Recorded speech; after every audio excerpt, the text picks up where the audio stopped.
Tonton video ini sampai selesai agar Anda tidak gagal paham.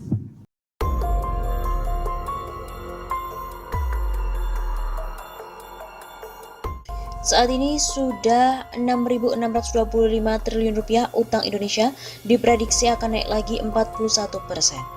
Kepala Badan Kebijakan Fiskal, Febrio Kacaribu, memperkirakan bahwa utang pemerintah Indonesia berpotensi kembali naik menjadi 41% dari produk domestik bruto atau PDB Indonesia. Saat ini utang pemerintah mencapai 6.625,43 triliun rupiah pada Agustus 2021, setara 40,84% dari PDB Indonesia, dan diprediksi utang pemerintah akan naik lagi mencapai 41% dari PDB. Begitu kata Febrio pada hari Sabtu 2 Oktober. Kendati demikian, kata Febrio, masalah utang pemerintah terhitung aman. Menurutnya, utang mungkin akan naik ke 41% dan 42%, tetapi setelah itu fiskal defisit pada level 3% akan membuat level utang tidak akan naik lagi. Kita tahu kita butuh, tapi tidak ugal-ugalan. Kita jaga benar, kita hitung benar berapa yang dibutuhkan untuk menjaga stabilitas perekonomian. Selain itu, Febrio juga memastikan pihaknya akan menekan defisit fiskal sebesar 3% pada tahun 2023. Adapun hingga Agustus 2021, posisi defisit fiskal berada pada angka 2,32% dari PDB. Sementara itu, lanjut Febrio, pemerintah juga tetap menerapkan PPKM dan juga protokol kesehatan yang ketat sehingga penanganan penyebaran virus COVID-19 dapat ditangani dengan cepat dan perekonomian bisa cepat pulih kembali. Mulai dari pemerintah, aparat, sampai dengan masyarakat bahu-membahu menurunkan COVID-19 sangat cepat, dan ini luar biasa pencapaian yang kita dapatkan sebagai bangsa. Banyak negara yang belum bisa, begitu ujarnya.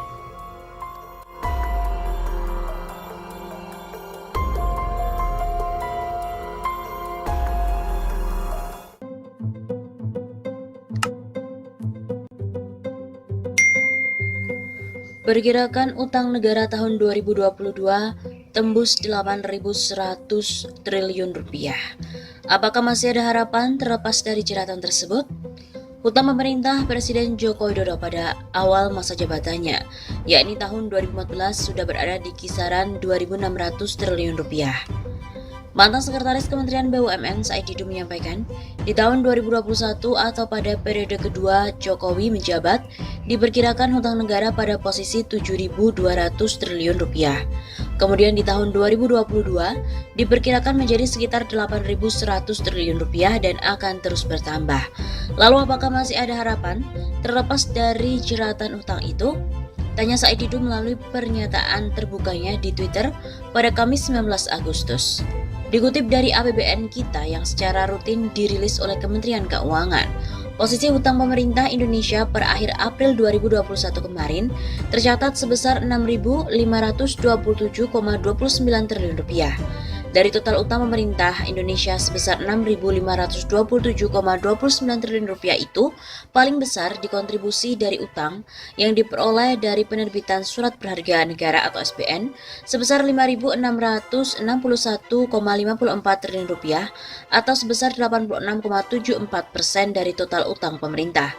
Sementara utang pemerintah dari pinjaman yang meliputi pinjaman bilateral, pinjaman multilateral, commercial banks, dan juga supplier, total pinjaman pemerintah Indonesia non-SBN itu per akhir April 2021 sebesar 865,74 triliun rupiah atau sebesar 13,26% dari total utang pemerintah saat ini.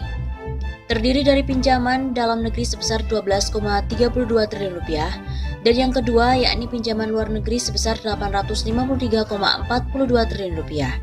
Belum lagi Bank Dunia atau World Bank baru saja menyetujui pinjaman yang baru sebesar 500 juta dolar Amerika Serikat yang diajukan oleh pemerintah Indonesia. Utang baru tersebut dipakai untuk memperkuat sistem kesehatan nasional. Pada 10 Juli 2021 lalu, Bank Dunia hanya menyetujui utang baru yang diajukan pemerintah Indonesia sebesar 400 juta dolar Amerika Serikat. Sehingga total utang baru yang ditarik Indonesia selama bulan Juni 2021 yakni sudah mencapai sebesar 900 juta dolar Amerika Serikat atau setara dengan 13,04 triliun rupiah jika dikurskan dengan kurs 14.480 rupiah.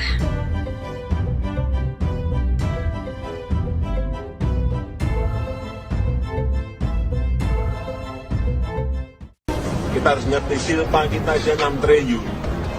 Ya kan? Ini nanti bisa kejadian lagi tahun ini. 6 sampai 7 lagi.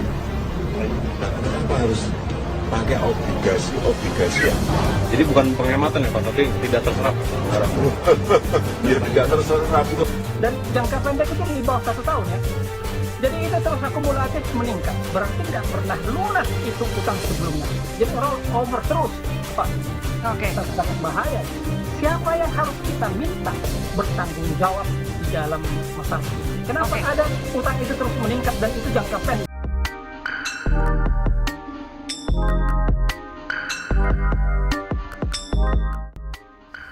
Benarkah Cina meminta Pulau Kalimantan sebagai jaminan untuk utang Indonesia? Begini faktanya. Kabar mengenai Cina akan datang ke Indonesia membuat warganet was-was. Hal ini lantaran kabar kedatangan Cina ini diberitakan akan meminta Pulau Kalimantan sebagai jaminan atas utang Indonesia. Informasi yang beredar tidak hanya tentang kedatangan Cina ke Indonesia, tapi juga mengenai rencana Presiden RI Joko Widodo akan mengundurkan diri. Kabar tersebut diunggah di kanal YouTube Titik Tumpu pada Selasa 13 Juli 2021. Video tersebut berjudul Berita Terkini, Jokowi mengundurkan diri, Pulau Kalimantan terancam sebagai jaminan utang ke Cina. Setelah diunggah, video tersebut juga telah ditonton 81.000 kali penayangan. Dalam thumbnail video tersebut, terlihat sejumlah kumpulan foto Jokowi bersama dengan Presiden Cina Xi Jinping. Pengunduran diri, Presiden lari dari utang. Cina rencanakan datang ke Indonesia, minta Pulau Kalimantan sebagai jaminan. Tulis narasi dalam video tersebut. Sontak video tersebut pun menjadi perbincangan oleh warganet. Tidak sedikit warganet juga mengomentari video ini. Tak ada kata jaminan buat bumi Indonesia ini untuk negara lain. Rakyat siap perang demi bumi tercinta, NKRI harga mati. Tulis seorang akun.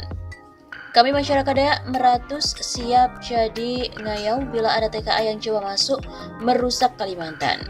Tulis akun lainnya. Namun klaim yang mengatakan bahwa Cina akan datang ke Indonesia untuk meminta Pulau Kalimantan sebagai jaminan utang adalah tidak benar.